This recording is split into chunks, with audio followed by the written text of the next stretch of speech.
In the United States, independence is a source of pride, a badge of honor. But when running for public office, being an independent is like standing in the political wilderness. Well, after BC United bowed out of the provincial election, we could see a large number of candidates without a party affiliation. There's a number of independents that will be running for the first time. In fact, they are expecting record number of independents running, which could very well become the power brokers in a legislature that is looking like it might be a minority government. Dan Davies, the BC United MLA for Peace River North, announced he'll be running as an independent. He joins MLAs Tom Shapitka and Mike Bernier, who already made that call. The BC Conservatives tapped 3 sitting MLAs and 4 former BC United candidates to join their slate. John Rustad's door is still open for a few more BC United crossovers, but the vast majority of BC United's 57 candidates will either have to run as independents or end their candidacy. At least 5 BC United candidates have decided to run independent, in addition to 2 BC Conservatives who were dropped from the team.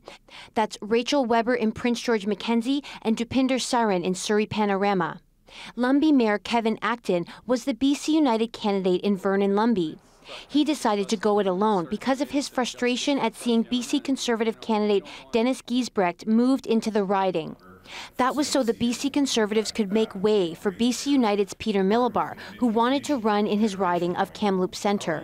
I'm not worried about vote splitting because, I mean, hey, let's be honest, who's vote splitting? I've been doing this since November. They shoot this guy in 46 days before an election, and then they start telling me that I'm vote splitting and sending me propaganda that independents never win. And Norman Stowe is a longtime BC Liberal strategist who switched to the Conservatives in June. He says independent candidates could split the centre-right vote and hand victory to the NDP. Just do the math. If you think you're going to run as an independent and you're simply going to split the vote, even if you are popular in your own riding, to me, when you do something like that, frankly, I think it's a bit selfish. Former NDP MLA Adam Walker has been sitting as an independent since he was kicked out of the government caucus last year for misconduct allegations that have not been made public. Walker is encouraged by what he sees. An independent MLA is there to represent the community first and not the party. And so it's very exciting to see folks like Mike Bernier and Tom Shapitka that have years of experience being leaders in their community, recognizing the importance of being independent and putting their name forward. Some candidates have said the playing field is not entirely level for independent candidates. According to Elections BC, independent candidates do not receive the $1.75 per vote subsidy given to official political parties.